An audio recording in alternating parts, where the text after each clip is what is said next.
우리가 여호와께 노래하며 우리의 구원의 반석을 향하여 즐거이 외치자. 우리가 감사함으로 그 앞에 나아가며 신을 지어 즐거이 그를 노래하자. 여호와는 크신 하나님이시요 모든 신들보다 크신 왕이시기 때문이로다. 아멘. 거룩하신 하나님 아버지, 우리의 삶을 주장하시되 세상 속에서의 삶뿐만 아니라 심령의 천국을 위하여서도 우리에게 은혜 베풀어 주심을 우리가 기억하며 이 시간에 다시금 깨끗함을 받고 새 힘을 얻고 하나님의 영광을 찬양하며 거룩한 백성으로 주님 앞에 서기 원하여 이 자리에 나와 예배 드립니다. 이 시간이 하나님을 경험하며 신령한 교제가 있게 하시고 하나님의 영광만이 나타나며 우리의 모든 것이 새로워지는 복된 시간 되게 인도하여 주시옵소서. 예수님의 이름으로 기도드리옵나이다. 아멘. 찬송가 400장 함께 찬양하겠습니다.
할렐루야. 참 좋으신 하나님 아버지 감사합니다.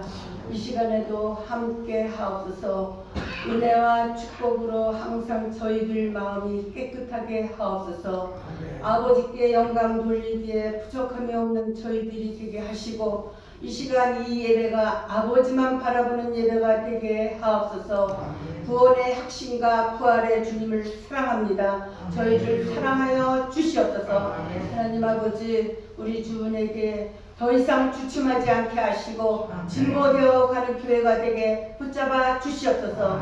생명력이 있는 교회, 운동력이 살아있는 교회, 기도 많이 하는 교회, 성령 충만한 교회로 주님 힘있게 이끌어 주시옵소서. 지금까지 아버지 탄탄하게 이끌어 주심을 감사드립니다. 앞으로도 주님께서 책임져 주시고 더욱더 튼튼하고 탄탄한 교회가 되게 이끌어 주실 것을 믿습니다. 아버지 도와주시옵소서. 특별히 하나님 아버지 이 성전 아버지 이전하기 위해서 날마다 기도하고 있습니다. 하나님 아버지 이 성전에서 이전할 때는 좀 더 좋은 조건으로 입지 좋은 곳으로 아버지 하나님 아버지께서 충만하게 아버지 넉넉하게 채우실 것을 믿습니다. 우리들은 연약하고 부족합니다. 힘이 없습니다. 그러나 아버지께서 능력 주시면 할 수 있습니다. 아버지 도와주시옵소서. 하나님 아버지 또한 감사합니다. 우리 김영길 집사님 따님 김경윤 성도 아버지 하나님 그 아픈 가운데도 저희들 기도대로 응답하신 하나님 아버지 가정에 돌아가서 아버지 하나님 평안하게 살게 하심을 감사합니다. 이번 아픔을 통해서 아버지 사랑을 알게 하시고 아버지 앞에 더욱더 기도하는 딸 되게 하시고 하나님 아버지 그 딸 끝까지 책임져 주셔서 건강한 몸으로 살 수 있도록 주님 도와주시옵소서. 또한 그 딸 생활하고자 할 때 어려움이 없도록 아버지 어떤 손길을 통해서든지 넉넉하게 채워 주시옵소서. 하나님 아버지 저희 온 교우들을 건강 지켜 주시옵소서. 특별히 우리 교우들이 다 잘 되겠습니다. 가정마다 사업장마다 아버지 축복의 통로가 열리게 도와주시옵소서. 아버지 기적을 주시옵소서. 어렵고 힘든 일이 많다고 합니다. 그러나 우리 기도하는 자는 절대로 망하지 않는다는 것을 알고 더욱더 주님께 의지하고 기도할 수 있는 우리 교우들이 되게 주님 도와주시옵소서. 하나님 아버지 이 나라 이 민족에게 큰 은혜를 내려 주옵소서. 이 나라 이 민족이 아버지께 기도하는 민족이 되게 하시고 하나가 되게 하시고 바로잡아 주시옵소서.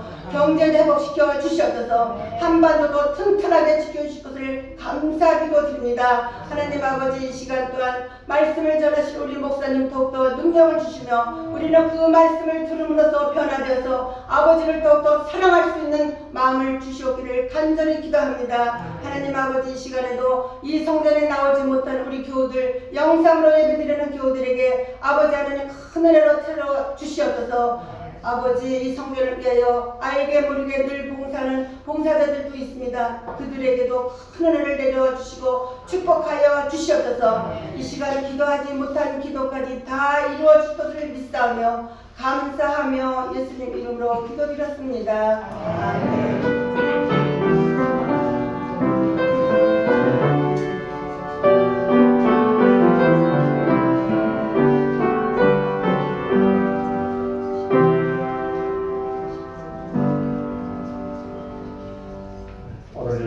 하나님 말씀은 신약성경 마태복음 5장 1절부터 3절 그리고 구약성경 이사야서 58장 11절 12절 두 군데를 보겠습니다. 함께 봉독하겠습니다. 예수께서 우리를 부르시고 산에 올라가 앉으시니 제자들이 나오니라. 입을 열어 가르쳐 이르시되 심령이 강한 자는 복이 있나니 천국이 그들의 것이니요. 이사야서 58장 11절 12절 두 절 말씀 함께 공독합니다. 여호와가 너를 항상 인도하여 메마른 곳에서도 내 영혼을 만족하게 하며 내 뼈를 견고하게 하리니 너는 물된 곳을 생각했고 물이 끊어지지 아니하는 생각될 것이라. 내게서 나는 자들이 오래 황폐된 곳을 다시 세울 것이며 너는 역대의 황폐된 기초를 쌓으리니 너를 일컬어 무너진 데를 고소한 자라 할 것이며 길을 수축하여 얼없이 제대하는 자라 하리라. 아멘. 할렐루야. 아멘. 우리 주님의 은혜와 평강이 여러분에게 늘 함께 하시기를 주의 이름으로 축원합니다. 아멘. 우리가 세상을 살면서 부자이기를 원치 않는 사람이 없지요. 혹시 모르지요. 우리 가운데 정말 성경 말씀대로 가난한 것이 복이다 생각하고 또 가난하게 살려고 하는 분도 있을지 모르겠어요. 그렇지만 제가 아무리 눈을 크게 뜨고 쳐다봐도 가난하기를 원하는 사람은 한 사람도 없는 것 같아요. 우리가 다 풍요롭게 살아야 되지만은 그러나 오늘 이 성경에 나온 말씀을 이해하면 우리가 정말로 풍요로운 삶을 살 수 있는 성경이 제시하는 오로지 한 길이 무엇인가 하는 것을 우리가 알 수 있게 됩니다. 오늘 이 산상복음에 나오는 이 팔복의 말씀 가운데 첫 번째 말씀을 잘 묵상해 보면 우리가 잘 살 수 있는 여기서도 천국이요 가서도 천국의 삶을 살 수 있는 비결이 이 말씀 가운데 있음을 우리가 알 수가 있습니다. 예수님 당시에 보면 예수님을 따라다니며 예수님을 존경하고 그의 말씀을 듣고 은혜를 받는 사람들은 대부분이 다 가난하고 소외된 사람들이었어요. 성경을 보면 다 알잖아요. 거기에 부자가 있었겠어요? 아니면 권세 있는 사람, 유명한 사람, 유대인 가운데 높은 지위에 있는 사람 있었나요? 없었어요. 대부분 다 못 먹고 허름한 옷차림에 그저 하루하루 살아가는 그 불쌍한 사람들, 그들이 대부분 예수님을 쫓았던 것을 우리가 볼 수 있습니다. 그 사람들을 보는 예수님의 시선이 어떻겠어요? 여러분도 보면 이 어려운 사람, 이 길거리에 정말 형편이 어려워서 구걸할 수밖에 없는 사람, 그들을 볼 때 여러분 마음속에 어떤 마음이 드나요? 참 안 됐다. 아유, 저 사람은 어떻게 저렇게 됐을까? 불쌍히 여기는 마음이 요만큼씩이라도 있잖아요. 그 예수님의 시선은 그 못 먹고 헐벗은 이 소외된 사람들을 볼 때 그 예수님의 마음속에는 그들을 보며 정말 불쌍히 여기는 마음이 있었어요. 우리가 성경을 다 봐서 알지만은 그런 마음을 가지고 예수님은 그 사람들을 봤다는 거예요. 그런데 오늘 이 말씀에 보면 심령이 가난한 자는 복이 있다고 그랬어요. 무식한 사람들, 잘 알지 못하는 사람들은 심령이 가난하다라고 하는 말뜻을 잘 몰라. 단지 가난한 사람이 복이 있다 그러니 이게 이 마음속에 와서 이 반발심을 일으킬 수밖에 없는 그런 상황이 되었다는 거예요. 그런데 오늘 우리가 이 성경을 보면서 기억해야 될 어떤 장면들이 있어요. 1절에 보면 이 예수님께서 그렇게 성경은 그렇게 얘기합니다. 예수께서 무리를 보시고 산에 올라가 앉으시니 그랬어요. 그리고 두 번째가 뭐냐면 제자에게 나오니라고 그랬어요. 누가복음 이 6장에 보면 이 장면을 어떻게 설명하냐면 예수님께서 산에 올라가서 기도를 하셨다고 그렇게 기록을 하고 있어요. 그리고 기도하시고 산에서 내려오시면서 이 제자들 가운데서 12명을 지목하여 12제자로 삼으시는 장면이 있습니다. 그 장면하고 이 장면하고 같은 이 장면이에요. 여기서 우리가 주목해 볼 것은 예수님께서 지목하여 12명을 이 제자 삼으시고 오늘 여기에서는 예수님이 산 위에 올라가 앉으셔서 바라보니 제자들이 나왔다라고 그렇게 성경을 기록하고 있습니다. 오늘 우리가 이 장면을 이 마음속에 기억하면서 2절 말씀을 좀 생각해 볼 필요가 있어요. 예수님께서 산에서 기도하시다가 나와서 제자들을 불러 12명을 세웠어요. 그리고 그분이 기도하던 그 산에 올라가 비스듬한 곳에 앉으시니 제자들이 나와 앉았다고 그렇게 성경을 기록하고 있습니다. 그런데 2절 말씀에 뭐라고 그러면 입을 열어 가르쳐 이르시되 그랬습니다. 오늘 입을 열어 가르치신다라고 하는 이 말을 우리가 귀담아 들어야 될 필요가 있어요. 왜냐하면 제자들이나 그 모인 사람들은 이 말씀이 뭔지는 모르지만은 그러나 우리는 알잖아요. 이 성경을 통하여 이미 2000년 동안에 이 검증되어진 내용들, 다시 말하여 예수님께서 입을 열어 말씀하셨다라고 하는 것은 그 말씀에 권위가 있고 그 말씀을 하나님께서 그에게 주신 권세로 사람들에게 교훈으로 주신다라고 하는 거 우리 다 알잖아요. 그런데 그 말씀은 그냥 권세만 있는 말씀이 아닙니다. 요한복음 1장에 보면 태초에 말씀이 계시느니라 그랬어요. 그 말씀은 천지를 창조하였고 그 말씀은 하나님과 함께 계시고 그 말씀은 곧 하나님이시다라고 요한복음은 증거하고 있습니다. 그러니까 지금 예수님이 제자들 앞에 놓고 입을 열어 말씀하신다라고 하는 말은 천지를 창조하셨던 그 창조주의 권세로서 이 제자들에게 말씀하는 거예요. 제자를 처음 불러놓고 앉혀놓고 뭘 얘기합니까? 왜 하필이면 팔복의 말씀, 이런 말씀을 하겠어요? 너희가 이제 나의 제자로 천국을 위하여 너희가 수고하며 사명을 감당할 때 너희에게 꼭 필요한 행동 강령이 있고 천국 백성으로 살아가야 될 삶의 모양이 이 특성이 있는데 그것이 팔복이라는 거예요. 그 첫 번째가 심령이 가난해져야 된다는 거예요. 많은 사람들은 이 말이 뭔지 모릅니다. 그런데요, 오늘 이 장면을 보면서 예수님의 말씀은 그런 창조로 하셨던 권세 있는 말씀과 동시에 그 말씀으로 사람들의 마음속에 이게 어떤 의미에서 갈등을 조장하는 말씀이라고 얘기할 수 있어요. 왜? 우리가 살아오던 방식, 우리가 생각하던 방식에 새로운 것으로 우리에게 도전해오고 있거든요. 우리는 그냥 세상에서 부자로 돈 많이 벌고 풍요롭게 살면 야 이게 복받은 인생이다 그랬는데 주님은 지금 오히려 너희 심령이 가난해지지 않으면 천국에 사람이 될 수 없다고 그렇게 얘기하니까 얼마나 많이 도전을 받겠습니까? 오늘 우리 한국 기독교가 많이 부흥하고 많이 컸지만 또 아울러서 많이 몰락하고 있는 것도 사실이에요. 여러분 다 아시잖아요. 60, 70, 80년, 90년대까지 교회가 얼마나 크게 부흥했습니까? 그런데 그 부흥했던 교회들이 지금 전부 사그러들고 있어요. 제가 자라난 교회도 60, 80, 90년대까지 2000년대 교회까지만 해도 큰 교회였습니다. 지금은 다 젊은이들 없어지고 노인들만 몇 명 앉아있는 교회로 전락해버리고 말았어요. 이름만 큰 교회예요. 우리가 먼저 있던 그 교회에도 큰 교회, 오래된 교회라고 그러지만 사람들이 다 흩어지고 사람들이 없어지고 간다는 거예요. 왜 이런 현상이 일어나고 있습니까? 우리에게 도전해오는 주님의 방식대로 우리가 그것을 받아들이고 그 삶에 우리를 쳐서 복종시켜야 되는데 우리는 세상에 편안하고 우리를 즐겁게 하고 우리를 풍요롭게 하게 만들어주는 세상의 방식에 너무나도 깊게 길들여져 있기 때문입니다. 그러니 맞습니다 주님 하면서도 따르기가 쉽지가 않은 거예요. 그런데 오늘 여기 제자들이 그 앞에 나와 앉았다고 그랬어요. 저는 이 장면을 보면서 이런 은혜를 받습니다. 사람에게는 있어야 될 자리가 참으로 중요하다라고 하는 생각을 해요. 지금 천지를 창조하신 주님께서 말씀하시는 바로 그 자리 앞에 앉아있는 걸 한번 생각해 보세요.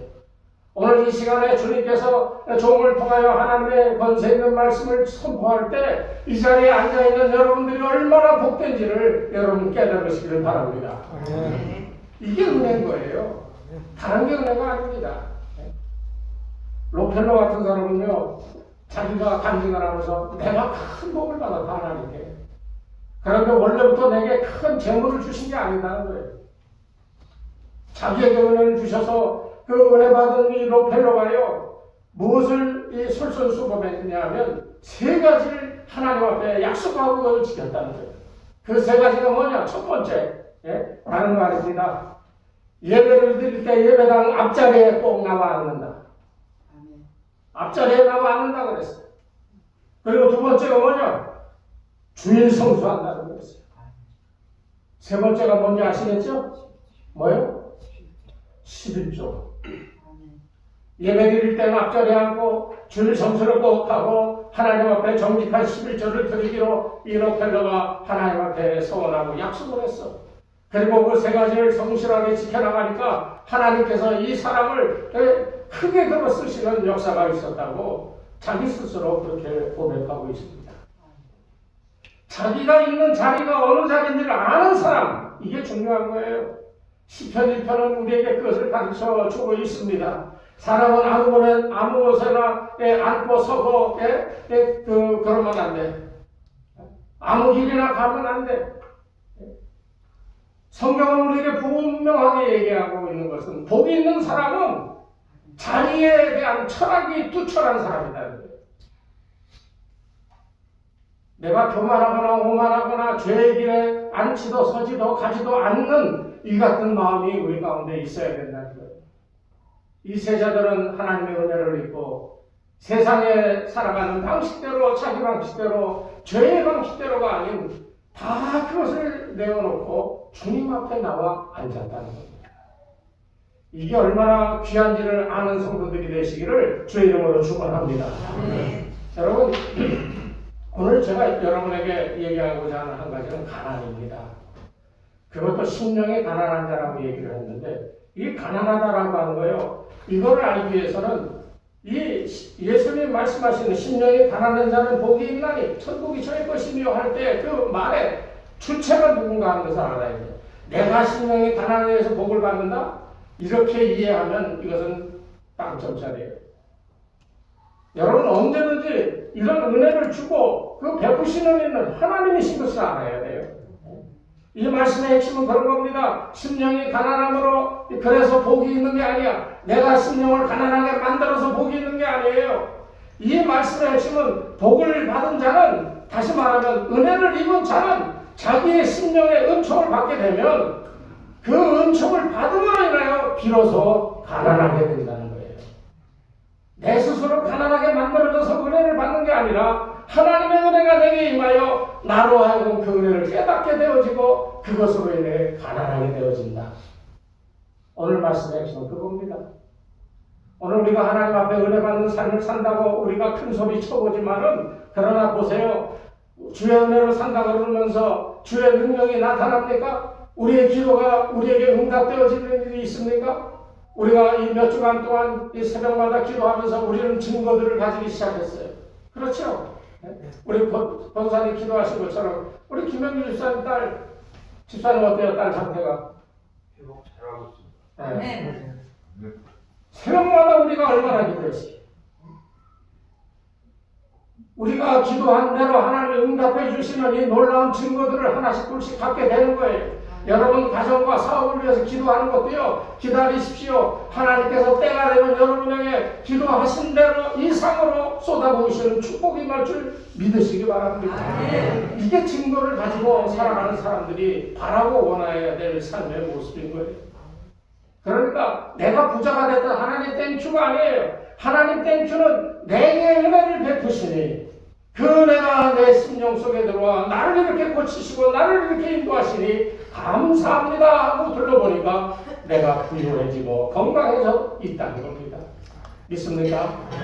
이 원리를 모르는 사람은 하나님의 은혜를 체험 못한 거예요. 그렇기 때문에 이 가난에 대해 분명히 우리가 이해를 해야 됩니다. 심령이 가난해진다. 복 받으면 부자가 되고 지식자가 되고 권세자가 되는 게 아니라 가난해진다는 거예요. 여기에 우리가 심령이 가난해진다라고 하는 것을 정확하게 이해해야 되는데요. 거지들이 길거리에서 구걸할 때 그냥 점잖게 앉아서 동전 던져주기만을 기다리는 사람이 몇이나 되겠습니까? 예전에 보면 청량리의 그 전철역 내려가는데 2000년대 초반이죠. 거기에 막 이렇게 엎드려가지고 하고 이렇게 하고 뭐 그러면 사람이 동전 하나씩 던져줘. 저녁 때 되면 딱 일어나서 저 지하철 그 화장실 가서 옷을 싹 갈아입고 그리고 퇴근을 해. 여러분 모르셨죠 그런 거? 그런 사람이 허다하다니까요. 거지인 척하고 그렇게 엎드려서 하루 종일 그 사람 수입이 저보다 몇 배 많다. 여러분도 이 사기가 팍팍해지면 깡통 하나 들고 내려가십시오. 지금 안 돼요? 네. 우리가 가난해진다라고 하는 것을 정확하게 이해해야 되는데, 가난해진 것은 내게 무엇이 없다라고 우리는 생각하는 것이 이 가난의 어떤 핵심입니다.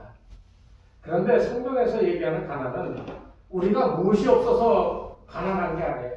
누가복음 16장에 보면 어리석은 부자의 비유가 나오죠. 그 사람이 농사를 져가지고 거둬들였더니 창고에 가득 차고 야 이거 모자랐는데 창고를 하나 더 지어서 거기다 가득 넣고 그걸 바라보면서 내 영혼아 먹고 마시고 즐겁게 살자꾸나 할 때 하나님이 내가 오늘 너를 거두어 가면 이 많은 것들이 누구 것이 되겠느냐 그러셨거든요. 우리에게 얘기하는 가난이라고 하는 것은 우리가 가진 것을 가지고 보면서 가난하다 부하다라고 얘기하는 그런 것이 아니라, 성경에서 얘기하는 가난은 우리의 심령 속에 정말로 하나님의 은혜가 있느냐 없느냐를 가지고 가난이라고 표현한다라고 하는 사실이에요. 하나님의 은혜를 이 심령 속에 자기의 인생 속에 친히 경험한 사람, 이 사람은 가난해질 수밖에 없어요. 왜? 그 이유를 몇 가지로 설명을 드리면요. 우리가 하나님의 은혜를 체험하지요. 하나님의 은혜를 체험한다는 말의 핵심은 내가 하나님 앞에서 나의 실체를 보았다는 말과 같은 거예요. 전능하신 하나님 앞에 내가 섰어요. 내가 세상에는 돈도 좀 벌고 권세도 좀 있고 그래서 뻑이면서 살았어. 힘주면 살았어. 그래서 사람들이 나를 보고 존경하고 머리 숙여 인사하고 그래서 내가 굉장한 줄 알았어.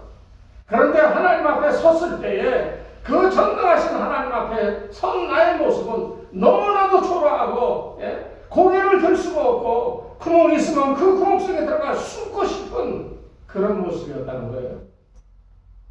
그게 절대적인 가난입니다. 이거를 경험해보지 못한 그리스도인은 그리스도인이 아니에요. 오늘 교회는 이렇게 크고 사람들은 많은데 왜 진정한 그리스도의 역사가 나타나지 않느냐? 이런 가난을 체험하고 심령에 담고 살아가는 사람이 많지 않기 때문이에요. 겉으로만 좋은 것 쫓아다니는 그런 사람들. 제 처남이 미국에서 살다가 얼마 전에 한국에 방문을 했어요. 그리고 이제 그 처가가 다니는 교회를 갔어. 갔더니 교회가 엄청나게 크고 사람도 많더라고요. 그래서 내가 물어봤어. 그런 가운데 예배 드리니까 기분이 어떻더라? 뭐 그냥 보기에는 좋던데요, 그러더라고요. 보기에는 좋다. 누구 보기에 좋아야 될까요? 하나님이 천지를 창조하시고요. 참 보기에 좋았다고 그랬어요. 그리고 사람을 창조하시고는 심히 보기에 좋았다라고 하나님이 말씀하셨어요.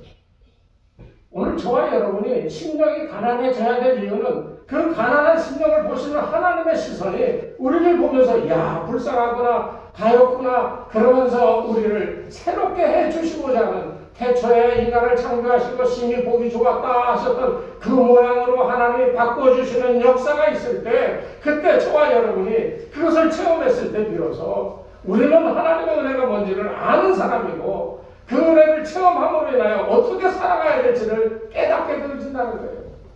그래서 예수님이 심령이 가난함을 제일 처음에 말씀하고 있는 겁니다. 오늘 이후에 여러분 기도하면서 뭐 달라 이렇게 해달라 저렇게 해달라 기도하지 마시고요. 제일 먼저 마음속에 눈 감고요. 하나님 앞에 제가 섰습니다. 내가 얼마나 불쌍한 존재이고 얼마나 더러운 존재를 하나님 앞에서 깨닫게 하여 주시옵소서. 제일 먼저 그렇게 기도하세요. 그것을 우리 이 세상 말로는 절대적인 가난이라고 얘기합니다. 적당히 가난한 게 아니에요. 뭐 살아가는데 적이 없어서 좀 불편하지 뭐 그만 저만 살 수 있다라고 하는 상태가 아니에요. 핸드릭스라고 하는 이 신학자는 그런 상태를 말해서 베거, 거지라고 얘기했어요. 거지는 아무것도 할 수 없어요. 가진 게 없어요. 그래서 맨날 구걸할 수밖에 없어요. 절대적인 가난은 바로 그런 상태를 의미하는 거예요. 나는 아무것도 할 수 없고 아무것도 가진 게 없어서 그저 할 수 있는 말이 소경바드메오가 예수님 오시니까 다윗의 자손이여 나를 불쌍히 여겨주소서 외쳤던 것처럼 불쌍히 여겨달라고 하는 말 외에는 할 수가 없는 상태, 이게 절대적인 가난의 상태임을 얘기합니다. 여러분 이 땅을 살며 하나님의 은혜와 기적 같은 역사를 체험하고 싶으면요, 여러분 매일 아침에 우리 23년도 식선상 첫 번째가 뭐예요? 줄성수. 두 번째가 뭐예요? 아침 시작하기 전에 기도와 말씀으로 시작하고, 세 번째 하루에 한 사람씩 그 영혼을 바라보며 축복하기.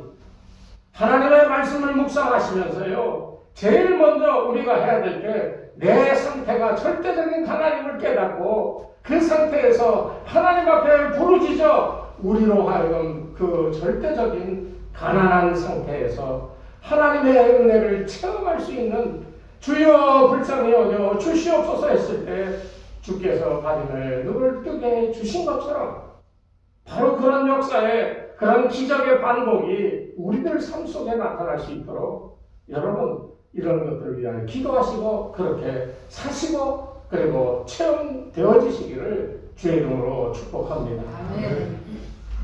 이게 가난해진 거의 첫 번째 특성이에요. 절대적인 하나님 앞에 여러분의 존재, 그것이 비참함을 깨달으시길 바랍니다. 두 번째는 절대적인 가난, 그리고 두 번째는 내가 뭔가 부족해서 뭔가를 채용하였었는데 그것을 절대로 갚을 수 없는 존재라고 하는 사실을 깨닫습니다. 여러분, 하나님이 여러분의 은혜를 베푸시고 복을 주셔서 여러분 살아오면서 하나님의 은혜와 복을 받지 못했다는 사람이 있습니까? 예수 믿으면서 한 번이라도 하나님의 은혜를 체험하지 못한 사람이 있어요? 그렇다면 가짜죠, 그 사람은. 다 몇 번씩 하나님의 은혜에 감사 감격하며 체험한 그 일들이 다 있어요. 우리 김학봉 집사님이 저를 초대해서 밥을 아주 근사하게 잘 사줬어요. 그럼 내가 그 밥을 얻어먹고 속으로 야, 오늘 밥을 잘 먹었네, 다음번에 또 사주겠지 하는 생각을 가질까요? 아니면 야, 다음엔 내가 또 사야 되지, 그런 생각을 할까요? 네? 여러분 다 상식적으로 한번 생각해 보세요. 신시장모님이 이거 뭐 일이 잘 돼가지고 목사님 밥 한 끼 먹어요. 그리고 밥을 사줬어. 그럼 내가 쫄래 쫓아가지고 맛있는 거 얻어먹고 좋다고 그걸로 끝날까요? 세상에 그런 사람도 있어. 그렇지만 나도 자존심이 있지. 내가 사줘야지 얻어먹어서만 해서 되겠습니까? 사람도 보면 다 그렇잖아요. 은혜를 입고 뭔가 혜택을 입었으면 고맙고, 그래서 기회만 된다면 내가 그것을 갖고자 하는 마음이 다 있잖아요. 그런데 우리는 너무나도 모름치한 그런 삶을 살았어요. 하나님이 우리 생 가운데 그렇게 많은 은혜와 그렇게 많은 복을 주셨는데도 우리는 그것에다 싹 입 닫고 돌아서서 살아가고 있는 모습이라면 우리는 얼마나 치사한 존재들입니까? 하나님께 받은 은혜가 있고 복이 있다면 여러분 갚으십시오. 그런데요, 안타깝게도 갚을 길이 없어요. 왠지 아시죠? 가장 중요한 것, 우리 주님은 자신의 목숨을 들여 우리의 생명을 구해줬잖아요. 죄 가운데서 건져줬잖아요. 영원한 천국 백성되게 해주셨잖아요. 그거 무엇으로 갚으실래요? 어떤 사람은 자랑스럽게 내가 11절을 우리 교회에서 제일 많이 해, 내가 감사금을 제일 많이 있다는 소리 하는데 그거하고 갚아질까요? 예? 내가 교회를 위해서 시스템대로 나와서 교회를 돌보고 뭐가 어떻게 됐으면 그거 고쳐놓고 만들어놓고 수고하고 땀 흘려서 나만큼 교회 위에 봉사한 사람이 있으면 나와봐, 이거하고 갚아질까요, 여러분? 그런 생각하는 것 자체가 이게 얼마나 공로주의적인 잘못된 신앙인가 하는 걸 보여주는 거예요. 갚을 길이 없는 거예요. 그래서 우리는 주님 앞에 눈물을 흘리면서 주여, 불쌍한 것 주시옵소서. 내가 할 수 있는 이야기는 그거밖에 없는 거예요. 나는 영원한 하나님의 은혜에 대한 채무자임을 알고 살아가는 것이 성도예요. 그러니까 그것을 아니까 교만할 수 없고요, 오만해질 수가 없고요, 고집 부리면서 자기 뜻대로 할 수가 없는 거예요.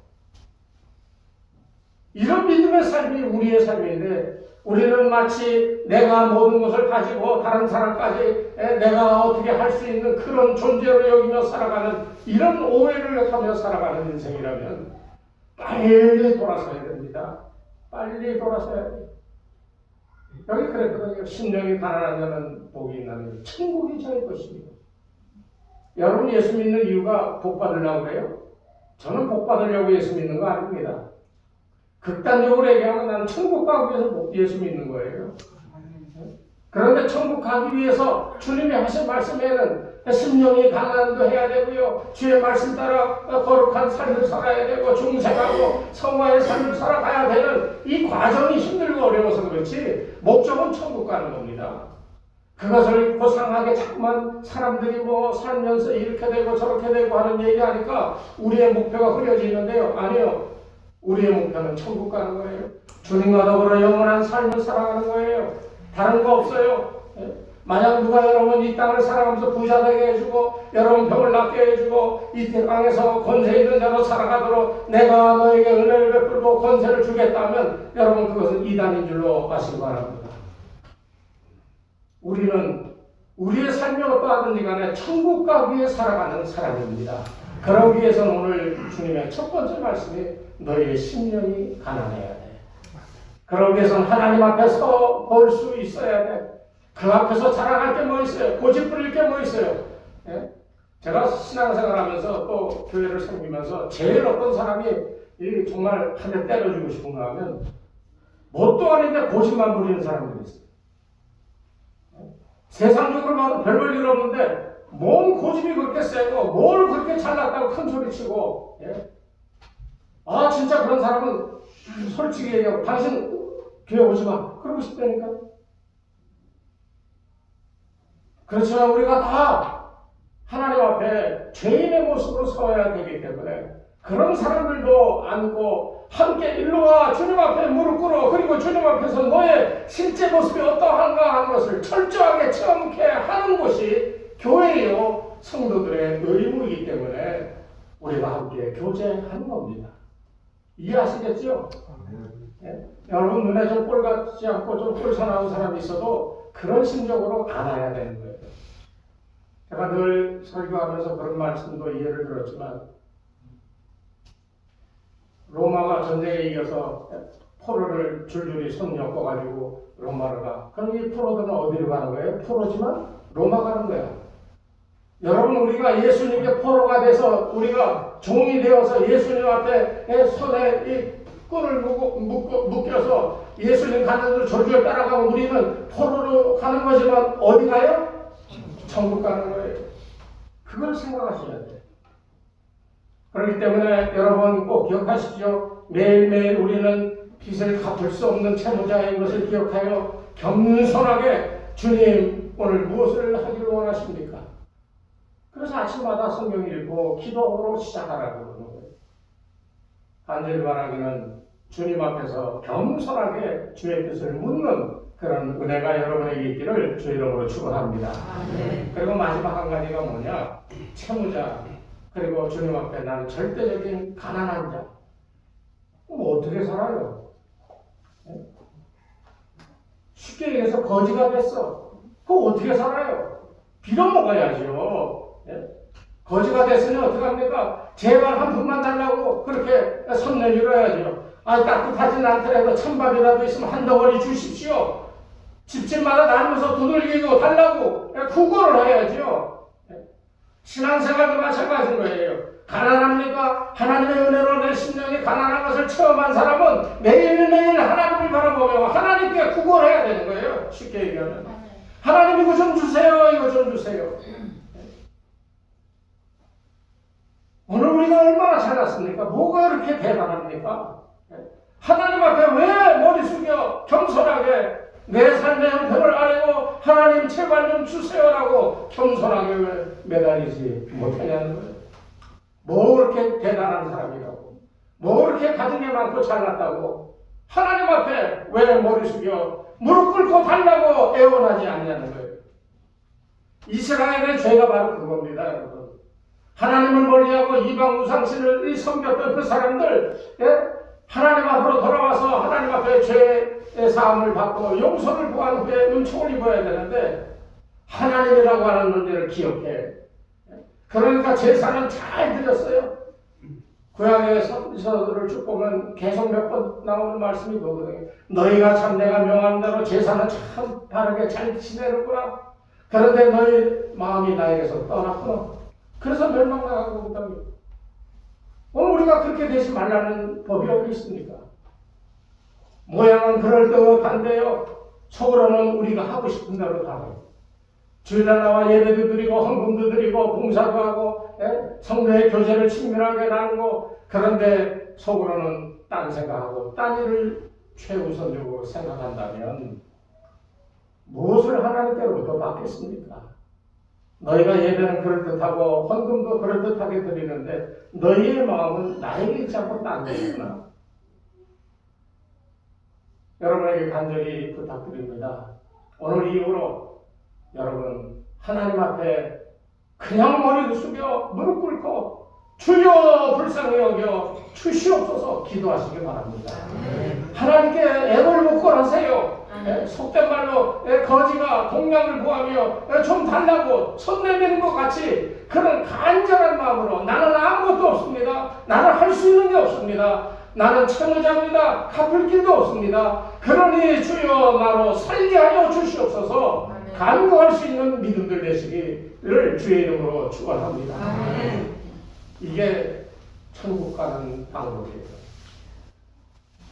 앞으로 우리 교회 교만하거나 오만하거나 자기 고집대로 살아가는 사람은 하나도 없고 오로지 주님 앞에 머리 숙이고 겸손하게 간구하며 주의 주시는 것으로 먹고 마시며 살아갈 수 있는 이런 은혜가 넘치는 그런 성도들로 가득 차기를 주의 이름으로 축원합니다. 거룩하신 하나님 아버지 감사합니다. 우리의 마음에 천국이 이루어지고 그리고 영원한 천국을 기대하며 소망 가운데 살아가는 그런 가운데 우리 가정도 천국이 되고 교회도 천국이 되고 그래서 우리 다 함께 손잡고 영원한 저 천국에서 영원한 복을 누리는 귀한 은혜가 있게 도와 주시옵소서. 그래서 원망 대신에 감사가 넘치게 하시고 낙심 대신에 아버지의 의지를 굳건하게 하여 주시옵시고 하나님께서 주실 그 크고 놀라운 은총 바로 천국을 우리의 마음속에 품고 다 같이 그 천국을 공유하며 살아가는 귀한 공동체 될 수 있도록 인도하여 주시옵소서. 예수님의 이름으로 기도드리옵나이다. 아멘. 찬송가 455장입니다.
사랑하는 성도들을 세상에서 이 모양 저 모양으로 살게 하시고 그 삶의 환경 속에서 잘 적응케 하시며 살아가는 동안에 주님 주시는 은혜를 기억하며 감사와 감격으로 살게 하셨사오니 감사를 드립니다. 이 시간에 그 은혜를 기억하며 우리가 세상에서 수고하여 얻은 것들 그러나 하나님께로부터 온 것임을 기억하며 이 시간에 정성되이 주님께 예물을 드립니다. 11조원금으로 감사원금으로 1천번지원금으로 또 주일원금으로 또 건축원금으로 여러가지 이름으로 하나님께 드리는 이 예물을 받으시고 주여 작은 예물이나 그러나 아버지 하나님 나라의 크신 은혜를 더하여 귀하고 능력있게 크게 쓰임받을 수 있는 귀한 예물 되게 축복하여 주시옵소서. 또 드린 성도들 한 사람 한 사람 그 가정마다 주님 축복하시되 아버지 하나님이여 하나님 앞에 먼저 비고민 마음임을 기억하여 채워주실 것을 간구하게 도우시되 은혜로 채워주시고 주의 복으로 채워주시고 주의 권세로 채워주셔서 그 살아가는 성도들의 삶이 아버지 하나님 이 땅에서도 저 천국에서도 풍요로운 삶이 되게 하여 주시고 주의 은혜에 감사하는 삶이 되어 늘 세상에서 하나님의 영광을 드러내기에 조금도 부족함이 없는 거룩한 종들의 삶이 되게 두 손 들어 축복하여 주시옵소서. 예수님의 이름으로 기도드리옵나이다. 아멘. 다 같이 일어서셔서 마지막 찬송 부르고 예배하겠습니다.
주의 백성들이 주님 전에 나와 주의 거룩함 앞에 머리 숙이며 우리의 연약함과 죄됨과 우리의 부족함을 다 내려놓고 주의 주신 은혜 가운데 새로워지고 새 힘을 얻어 주 예수 이름의 권세를 가지고 다시금 삶의 자리로 나가고자 합니다.